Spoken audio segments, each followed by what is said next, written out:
Ma femme me dit que c'est la bonne période pour courir. On est après les fêtes de fin d'année, il paraît. Je ne sais pas comment vous courez si vous aimez courir. Quant à elle, c'est une très bonne sprinteuse. À moi, c'était plutôt la course de fond. Je dis c'était parce que c'était il y a quelques années en arrière. Alors, nous voulons entendre ce que l'apôtre Paul a à nous dire concernant ce sujet de la course. Vous y êtes dans l'épître aux Philippiens, chapitre 3, verset 12. « Ce n'est pas que j'ai déjà remporté le prix, ou que j'ai déjà atteint la perfection, mais je cours pour tâcher de le saisir, puisque moi aussi, j'ai été saisi par Jésus-Christ. Frère, je ne pense pas l'avoir saisi, mais je fais une chose, oubliant ce qui est en arrière et me portant vers ce qui est en avant, je cours vers le but pour remporter le prix de la vocation céleste de Dieu en Jésus-Christ. Amen. » Et puis nous ajoutons cette lecture complémentaire, 1 Corinthiens 9, verset 24. « Ne savez-vous pas que ceux qui courent dans le stade courent tous, mais qu'un seul remporte le prix, alors courez de manière à le remporter. Tous ceux qui combattent s'imposent toute espèce d'abstinence et ils le font pour obtenir une couronne corruptible. Mais nous, faisons-le pour une couronne incorruptible. Moi donc, je cours, non pas comme à l'aventure, je frappe, non pas comme battant l'air. Amen. » Alors, le thème de la course est récurrent chez l'apôtre Paul. À vrai dire, je ne sais pas tellement quels étaient les sentiments de Paul à l'égard du sport.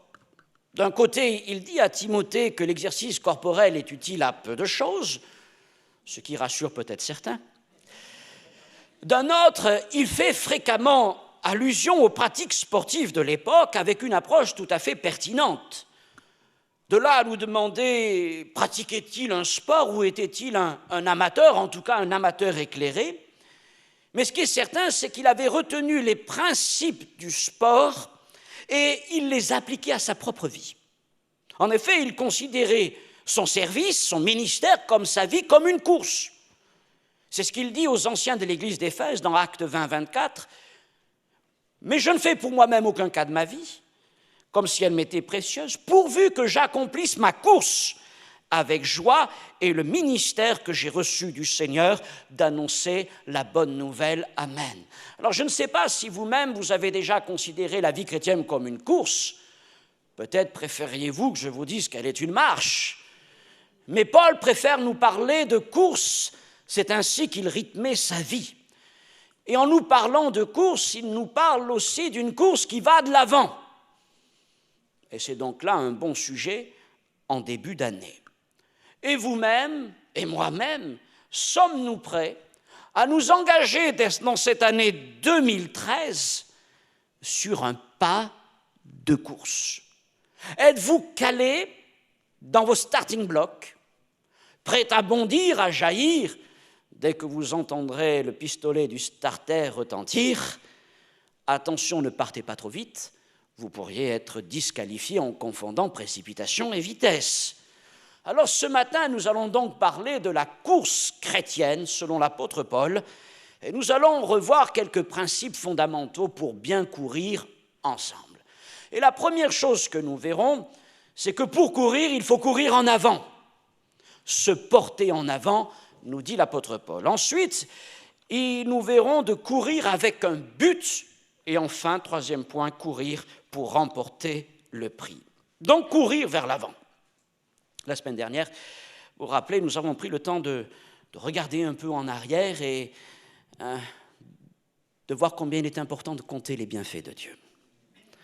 Et en comptant les bienfaits de Dieu, on voit la fidélité, la puissance, la démonstration d'amour du Seigneur dans nos vies à chaque jour.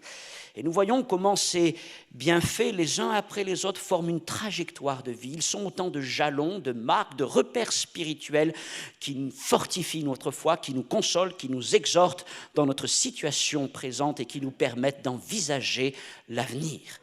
Mais aujourd'hui, en ce début d'année, résolument, nous voulons nous tourner vers l'année à venir, avec un désir.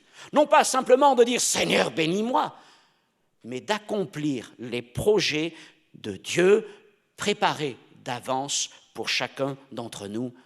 Gloire à Dieu. C'est ce que nous enseigne ici Paul.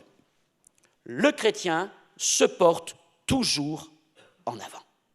Nous regardons de l'avant. Nous regardons peut-être vers les cieux, parce que nous croyons bientôt que sur les nuées du ciel, le Seigneur apparaîtra. Et nous sommes tendus vers le retour de Jésus.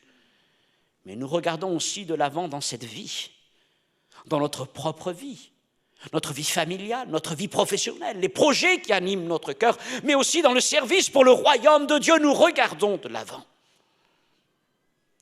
Et pour bien regarder de l'avant, Paul nous parle de deux choses qui sont nécessaires. Et la première nous paraît tout à fait logique. Si nous voulons aller de l'avant, surtout en courant, vaut mieux éviter de regarder derrière.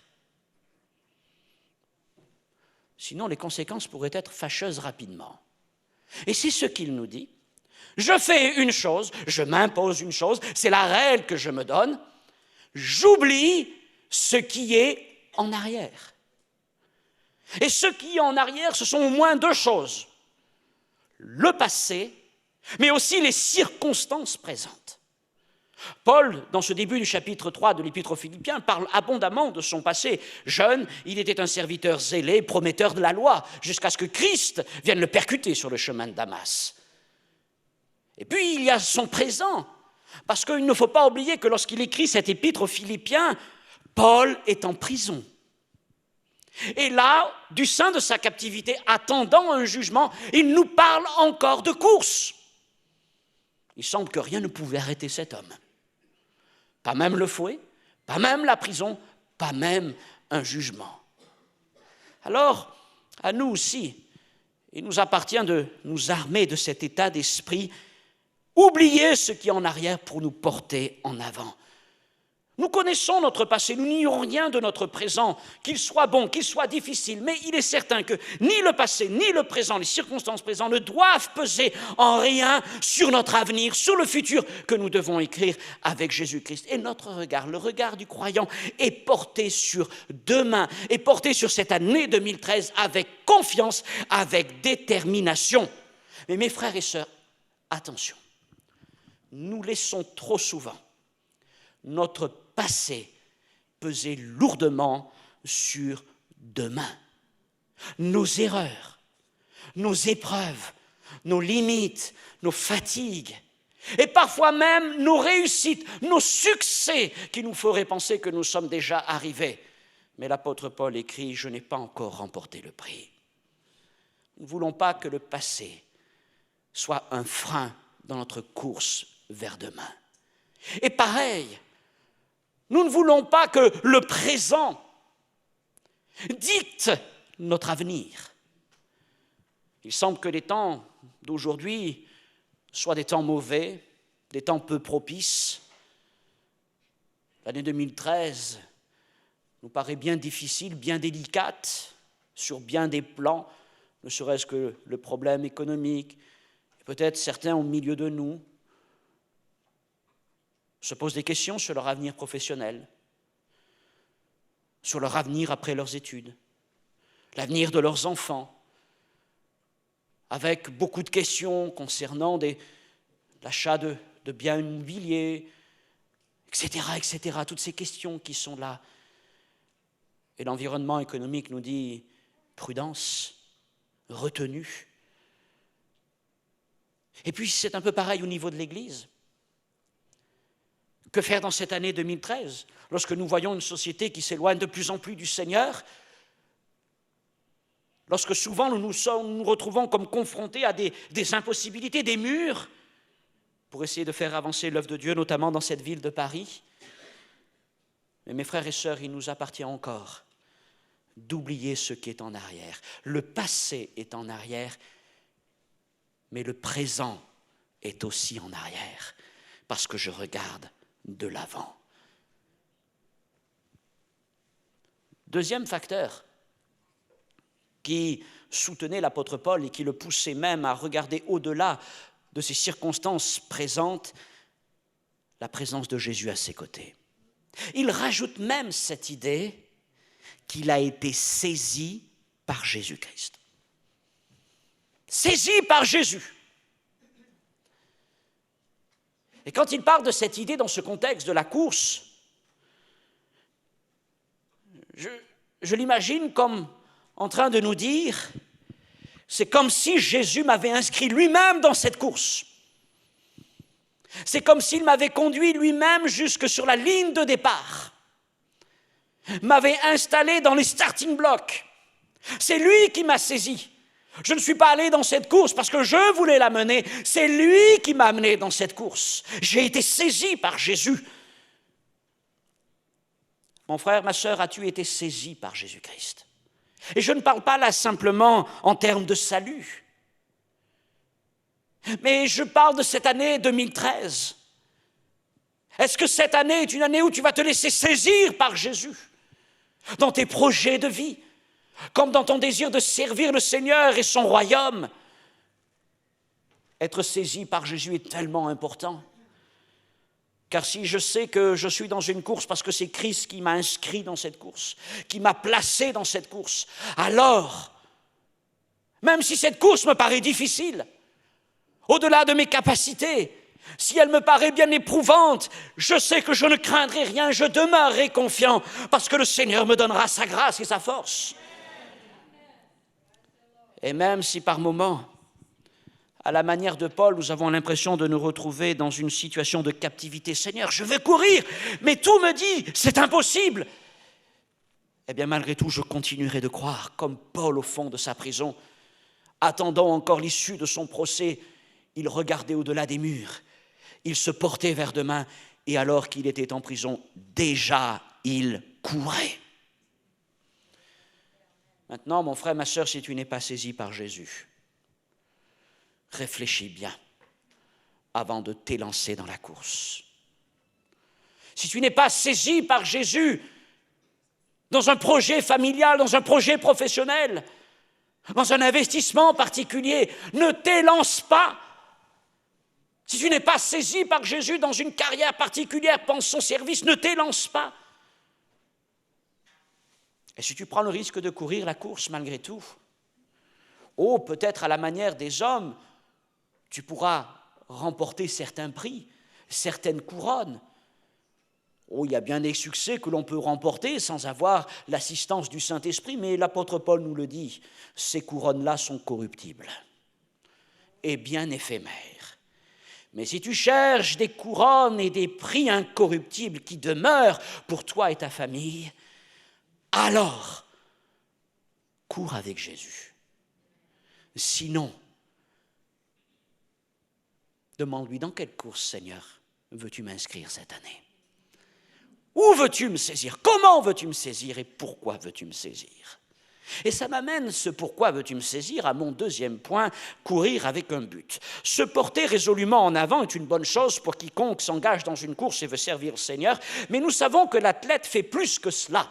Il ne regarde pas simplement devant, il regarde vers un but. Paul écrit « Je cours vers le but ». Quel est le but? La ligne d'arrivée. Et dans 1 Corinthiens 9, 26, il nous dira ceci, « Je cours non pas comme à l'aventure », ce que Darby traduit d'une manière différente, « Je cours non comme ne sachant pas vers quel but ». L'athlète court pour un but, le disciple de Christ court vers un but. Il ne court pas comme à l'aventure. Et dans cette expression, non pas comme à l'aventure, Paul veut nous rappeler plusieurs choses, et notamment celui de respecter les règles de la course. Et pour nous, ces règles de la course chrétienne, entre autres, sont celles de la foi, de la communion avec le Seigneur, de la vérité, de la sainteté, et bien d'autres vertus chrétiennes que nous connaissons et dans lesquelles la parole de Dieu nous instruit. Et nous avons raison de mettre l'accent sur les règles.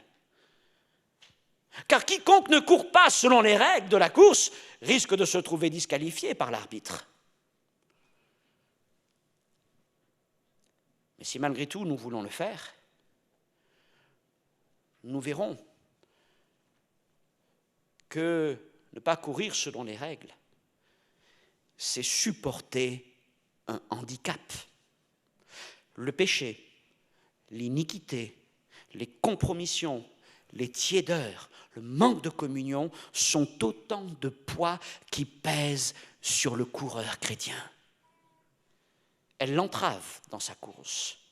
Elles l'épuisent, elles l'essoufflent rapidement et elles finissent par l'empêcher d'atteindre le but et de remporter le prix de la victoire.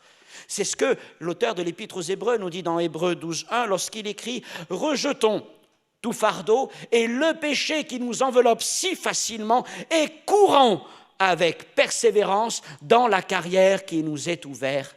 Amen. » Rejetons. Rejetons le péché. Rejetons tous ces fardeaux. Ils ne nous permettront pas de remporter la victoire. Alors courez, courez intelligemment. Mais voyez-vous, trop souvent, dans nos églises, dans notre conception chrétienne, nous mettons l'accent uniquement sur les règles de la course. Et nous disons, tant que tu cours bien, c'est bien. Et nous négligeons de parler du but. Nous insistons sur le comment de la course et nous oublions le pourquoi de la course. Connaissez-vous Forrest Gump? Beaucoup le connaissent. La vie, c'est comme une boîte de chocolat.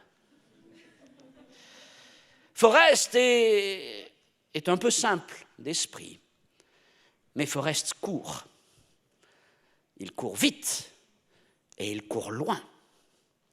Et voyez-vous, beaucoup de chrétiens sont comme Forrest. Cours, Forrest, cours! Forrest court vite. Le problème, c'est qu'il ne sait pas pourquoi il court. Il faut même lui indiquer le sens dans lequel il doit courir. Et il faut lui dire quand il doit s'arrêter, parce que sinon il continue. Et même si j'aime bien Forrest, Paul me dit que je dois courir avec un but. Car savez-vous que si vous ne faites que courir en respectant les règles mais sans but, vous finirez par vous lasser? D'ailleurs, même Forrest, un jour, a fini par s'arrêter de courir en plein milieu de nulle part. Et il est rentré chez lui. Mais il y a beaucoup de chrétiens, ils sont un peu comme Forrest. Ils courent, ils accumulent les tours et les kilomètres, s'appliquant à courir comme il faut. Mais au bout du compte, ils se demandent, mais pourquoi est-ce que je cours? Quel but est-ce que je poursuis? Ils ont mis l'accent sur le comment. Ils ont oublié le but. Paul courait avec un but. Cours-tu avec un but? Si tu as été saisi par Jésus-Christ, alors laisse-moi te dire que Jésus t'a donné un but. Que ce soit pour ta vie, ton service pour le Seigneur. Y a-t-il une ligne d'arrivée devant toi? Le problème, ce n'est pas de ne savoir si la ligne d'arrivée est proche, lointaine, si tu la vois, si tu ne la vois pas. Les sprinteurs voient la ligne d'arrivée, elle est à portée de main. Les coureurs de demi-fond et de marathon encore plus ne la voient pas, mais ils la visualisent intérieurement. Ils la portent en eux tout au long de la course. Et alors qu'ils enchaînent les tours de piste ou les kilomètres, ils se disent, je sais pourquoi je cours, parce qu'il y a un but que je veux atteindre. Et s'ils oubliaient qu'il y a un but, non seulement ils finiraient par se lasser, comme nous l'avons dit, mais alors ils sentiraient d'une manière très vive la morsure de la fatigue. Parce que si je ne sais pas pourquoi je cours, si je ne sais pas qu'il y a un but, je vais très vite me fatiguer. Ne courez pas sans but. Ne courez pas sans but. Courir avec un but est donc une chose indispensable pour qui s'élance dans la course, mais courir avec un but n'a de sens que si l'on court pour saisir le but. C'est ce que Paul nous dit. Alors, rappelons les points que nous avons vus. Paul nous dit qu'il court, qu'il ne court pas à l'aventure, c'est-à-dire qu'il court avec des règles, mais il court avec un but. Et il nous rajoute encore qu'il court pour atteindre le but, pour saisir le but. Je cours pour franchir la ligne d'arrivée. Le chrétien qui s'engage dans la course ne s'arrête pas à mi-course. Devant courir 1000 mètres, au bout de 500 mètres, disant « c'est pas mal aujourd'hui. Je me suis pas mal débrouillé. C'est pour le royaume de Dieu. Merci pour ces 500 mètres. » et le reste de la course. Avant de t'engager dans la course, avant de t'élancer, considère si tu peux aller jusqu'au bout de tes 1000 mètres. Portes-tu en toi le désir d'atteindre le but? Ou alors trouveras-tu accommodant et facile de dire, eh bien un autre pourra s'en occuper? Non, si tu t'élances dans la course, va jusqu'au bout de la course. Je veux dire aussi que c'est Jésus qui met la ligne d'arrivée. Ne croyez pas que l'oppression, les difficultés, les épreuves, les obstacles qui se dressent devant nous sont comme des lignes, fausses lignes d'arrivée qui nous empêcheraient d'atteindre le but. L'apôtre Paul est en prison quand il écrit, mais il ne considère pas que la prison, c'est la fin. Bien des gens pourraient se dire, ça y est, c'est fini, je ne peux plus rien faire. Non, Paul ne considérait pas ainsi. Il ne laisserait pas les circonstances, il ne laisserait pas les hommes lui dicter la ligne d'arrivée. La ligne d'arrivée, c'est Jésus qui l'avait marquée. Et lui, ce qu'il voulait, c'était saisir Jésus. Et alors qu'il est en prison, là, à Rome, déjà dans son cœur, il se projette dans l'avenir. Il veut évangéliser, porter la parole de Dieu en Occident. Et il sait que le Seigneur lui en donnera la possibilité. Je vais parler pour moi-même, je pourrais, derrière le jeu que je vais évoquer, peut-être aussi vous inviter à réfléchir pour vous-même. Je me suis engagé dans une course, dans ma vie, dans mon ministère, et je dis, Seigneur, tu m'as saisi. Tu m'as inscrit dans une course. Tu as mis devant moi un but, je veux l'atteindre. Mais parfois je dis, Seigneur, la course est longue. Les épreuves sont multiples, difficiles à passer. Et j'en arrive parfois même à dire, Seigneur, n'y aurait-il pas quelqu'un de plus capable que moi? Et puis je rajoute, non, Seigneur, tu m'as saisi, et je continuerai vers le but, courant encore, tâchant de saisir le but, de franchir la ligne, même si les circonstances, même si mon manque de capacité me pousserait trop souvent à baisser les bras. Et c'est là aussi, dans ces moments, que je vis pleinement ce que le prophète Ésaïe a écrit, celui qui se confie en l'Éternel renouvelle ses forces, et il court et ne se lasse point. Viendra peut-être le moment où vous franchirez une ligne d'arrivée. Peut-être que ce ne sera qu'une ligne d'étape, parce que la vie chrétienne est une course à étapes. Ça nous renvoie peut-être davantage au monde du cyclisme et du Tour de France. Peut-être certaines étapes seront des prologues de quelques kilomètres, d'autres des routes de plat et d'autres des routes de montagne. Mais peut-être vous est-il arrivé, il m'est déjà arrivé de franchir des lignes d'arrivée, d'atteindre certains buts et de m'en réjouir, sans considérer pour autant que le travail était fini, parce que la course continue. C'est vrai que l'apôtre Paul écrira à un moment de sa vie, vers la fin de sa vie, la course est achevée. J'ai combattu le bon combat, j'ai achevé la course, j'ai gardé la foi. 2 Timothée 4, verset 7. Lorsqu'il écrit ceci, il est encore en prison à Rome. Mais ce n'est pas le même emprisonnement que du temps de l'écriture de l'Épître aux Philippiens. C'est bien des années plus tard, un second emprisonnement. Et entre ces deux temps, où il écrit l'Épître aux Philippiens et le moment où il dit à Timothée « j'ai achevé la course », pendant ces quelques années, l'apôtre Paul va continuer à courir. Et c'est pendant ces années notamment qu'il va évangéliser la Crète et qu'il va porter la parole du Seigneur, l'Évangile, jusqu'en Occident. Certains disent en Espagne, d'autres disent même en Gaule, jusque dans notre pays. On ne sait pas, mais le Seigneur a permis qu'il continue sa course. Et là, maintenant, en prison, il ne dit pas « j'ai achevé la course » parce qu'il est de nouveau en prison et que c'est l'exécution qui l'attend, mais il dit « j'ai achevé la course » parce qu'il a saisi Jésus.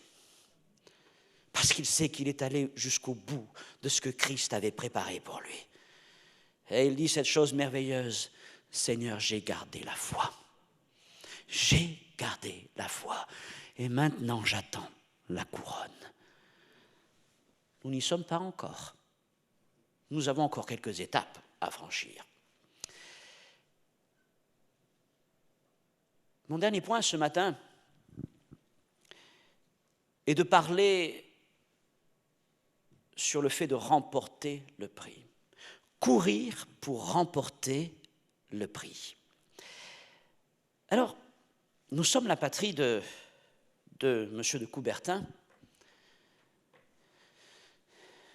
qui est le père des Jeux olympiques modernes, et dont la devise, vous le savez, nous dit qu'il est plus important de participer que de gagner. Et nous trouvons cette devise très spirituelle. Il semblerait d'ailleurs qu'elle lui ait été inspirée par un évêque anglican. Mais ce qui est révolutionnaire, ce qui est même assez déstabilisant pour nous dans notre culture française, c'est que ce n'était pas là la devise d'un certain apôtre Paul. Paul ne courait pas pour participer, quand Paul courait pour remporter le prix.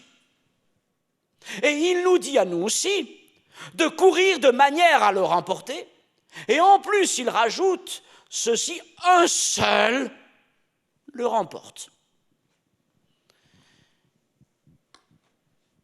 Il semblerait que la déclaration de Paul soit quelque peu spirituellement incorrecte.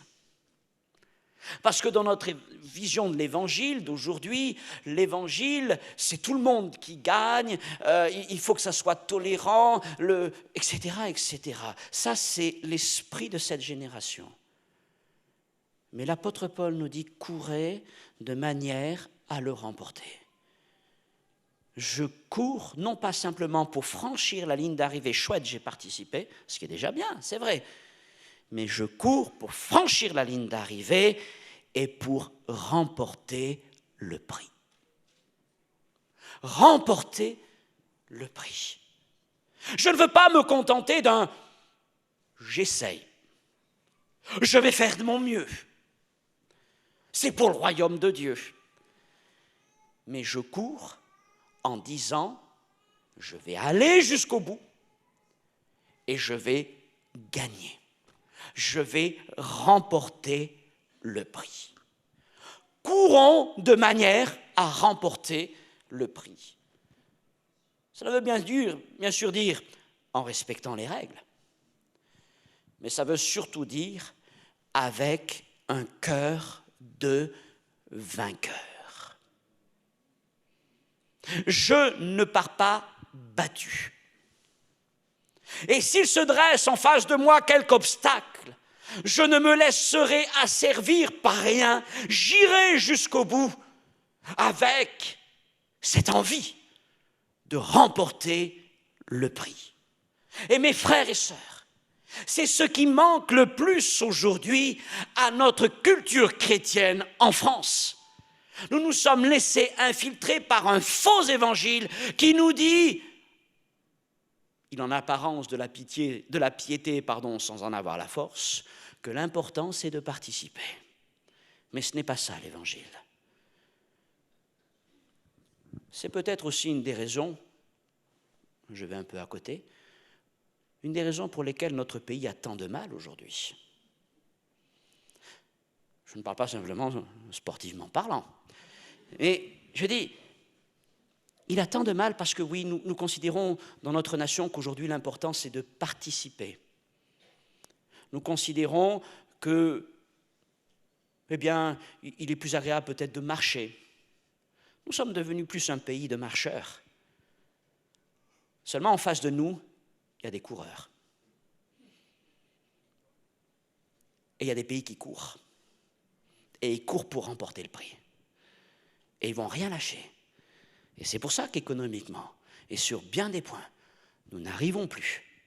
Parce que nous avons perdu cette envie de courir vers le but et de remporter le prix. Mais que ça se passe dans l'économie, c'est une chose. Mais ce qui est plus embêtant, c'est quand ça se passe dans nos églises. Nous avons perdu ce désir d'aller de l'avant, ce désir de nous engager dans la course. C'est-à-dire, maintenant, tranquillement, allons-y. Non, nous sommes des athlètes.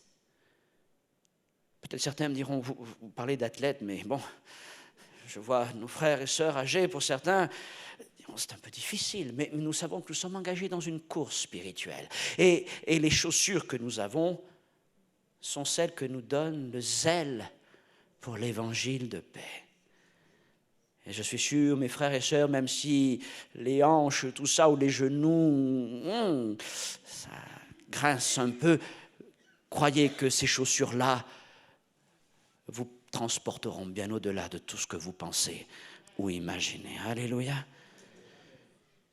Est-ce que l'année 2013 sera une année de course? Es-tu saisi déjà par Jésus-Christ? Oh, peut-être que la course continue. Parce que ça ne veut pas dire que l'année 2012 étant finie, ça y est, la course est finie et une autre démarre. Non, nous sommes encore peut-être dans la course, en plein de courir. Et ce message est pour toi un encouragement à dire, allez, continuons à courir. Tu as atteint un but dans cette année 2012, réjouis-toi dans le Seigneur. Glorifie ton Dieu, compte les bienfaits du Seigneur. Mais maintenant, demande-lui, mon Dieu, saisis-moi de nouveau pour une nouvelle année. Es-tu prêt à courir ou veux-tu marcher? Cours. Cours pour le Seigneur. Demande-lui de t'inscrire dans une course. Seigneur, quelle course cette année? Un sprint, un marathon? Quel but veux-tu donner à ma vie? Quel but professionnel? Quel but dans mes études? Quel but dans ma famille? Quel but dans mon développement spirituel, dans ma croissance spirituelle? Quel but dans mon service? Quel but dans l'église, Seigneur? Je suis prêt. Inscris-moi dans une course. Saisis-toi de moi. Et dès que le Seigneur te saisit, alors tiens-toi prêt. Je vais encore insister sur cette notion d'être saisi par le Seigneur. Ça veut dire, d'une autre manière, Seigneur, donne-moi un but. Donne-moi un but pour cette année. Je ne veux pas simplement me contenter de bien courir, de courir en respectant les règles. Non, je veux courir en respectant les règles, mais je veux atteindre un but. Je veux vraiment quelque chose qui se passe dans tout ce que je viens de dire. Et si le Seigneur te saisit, alors tiens-toi prêt. Dans tes starting blocks. Attendant le signal. Regardant en avant. Fixant les yeux sur la ligne. Et serrant dans ton cœur la victoire. Parce qu'avec lui, nous sommes plus que vainqueurs. C'est ce que nous voulons pour cette année 2013. Juste cette pensée. Et dit d'Abraham qu'il s'élança dans sa marche, dans sa course. Il avait en vue une ligne d'arrivée, mais il ne put la franchir. Et il la salua de loin. Par là, je veux dire, mes frères et sœurs, qu'il peut nous arriver dans notre service, dans notre ministère, même en tant que pasteur, en tant que serviteur de Dieu, quel que soit le service, et même dans notre vie, de nous engager dans une course, de voir une ligne d'arrivée, de courir avec le désir de remporter la victoire, et puis à un moment de nous dire, eh bien, cette ligne d'arrivée, je ne pourrai que la saluer. Il y a le laboureur, il y a le semeur, il y a le moissonneur, il y a la course en relais. Et à un moment, je peux tenir dans ma main le témoin et je cours comme si j'allais franchir la ligne d'arrivée. Mais ce n'est pas moi qui vais la franchir et je vais transmettre le témoin à quelqu'un. Et lui continuera la course. Mais je voudrais vous dire que nous serons tous victorieux. Parce que le dernier qui franchit la ligne remporte la victoire, mais je la remporte avec lui. Parce que c'est ensemble que nous courons. C'est aussi un fait du royaume de Dieu, un enseignement de notre Seigneur Jésus. Je finirai ce message en allant un peu plus loin, juste quelques versets de plus dans l'Épître aux Philippiens, chapitre 3, juste pour cette pensée, au verset 15, donc sitôt après, où Paul nous dit, nous tous qui sommes parfaits en Jésus, c'est ce qu'il veut dire, c'est une position. Ayons cette même pensée, donc de la course. Si vous êtes en quelques points de notre avis, Dieu vous éclairera aussi là-dessus. Seulement, au point où nous sommes parvenus, marchons d'un même pas. Soyez tous mes imitateurs, frères, et portez les regards sur ceux qui marchent selon le modèle que vous avez en nous. Juste cette idée pour dire, je veux courir. Je veux courir pour Jésus. Il arrive que, ensemble, nous soyons plutôt obligés de marcher Là, on parle au niveau de la collectivité, de la communauté que nous formons. Chacun, nous voulons courir, mais ensemble, il faut parfois mieux marcher d'un même pas. Parce que c'est vrai que courir tous ensemble, vous avez déjà vu les courses, les marathons ou les courses à Paris, il y en a tellement ici à Bastille. Quand ils démarrent tous, il faut faire attention quand ça court comme ça, la foule. Et des fois, il vaut mieux prendre le temps de marcher pour que personne ne tombe, pour ne pas qu'on se marche les uns sur les autres. Et je crois que l'Église, des fois, eh bien, même si nous sommes animés d'une pensée de course, personnellement, eh bien, l'Église doit marcher. Ce n'est pas une question de rythme, c'est une question d'aller de l'avant. Jacob dira à son frère Ésaü, non, je ne peux pas te suivre, il faut que je marche au pas du petit troupeau. Et des fois, eh bien, il faut savoir caler son pas dans l'Église. On voudrait aller plus vite. Marchons ensemble d'un même pas. Mais mes frères et sœurs, marchons. Marchons. Marcher, ça ne veut pas dire piétiner sur place. Nous ne courons pas forcément. L'Église n'a pas vocation à courir. Moi, je veux courir. Mais ensemble, nous voulons aller de l'avant dans cette année 2013. Et nous marcherons ensemble. Alléluia. Seigneur, mon Dieu, mon Père, en Jésus, saisis-toi de nous. Personnellement, individuellement, nous voulons vraiment, Seigneur, que tu places devant nous, dans nos vies, dans notre ministère, une ligne à franchir. Donne-nous un but. Donne-nous un but. Oh Seigneur, nous voulons nous préparer pour cela. Nous ne regardons pas ce qui est en arrière, j'oublie ce qui est en arrière. Et maintenant, Seigneur, je suis prêt à m'élancer dans cette course. Je regarde l'avant. Et Seigneur, je veux courir vers le but, courir pour remporter le prix. Seigneur, anime-moi de cette grâce. Et ce matin, si quelqu'un au milieu de nous se trouve fatigué dans sa course, une course qui dure peut-être depuis longtemps, je te prie de le renouveler, de la renouveler. Si quelqu'un peut-être s'est arrêté dans sa course à cause d'un poids qu'il porte, un fardeau, un péché, je te prie de le convaincre de péché, de justice et de jugement, de repentance, pour qu'il puisse redémarrer cette course. Et si quelqu'un au milieu de nous est en train de dire « Seigneur, je ne veux pas des bonnes résolutions pour 2013, je veux un but. Je veux être saisi par Jésus-Christ. » Alors je te prie de le saisir en cet instant. Je te prie, Seigneur mon Dieu, de donner un sens à sa course. Je te prie de lui donner un but. Dans le nom de Jésus-Christ, notre Seigneur. Amen.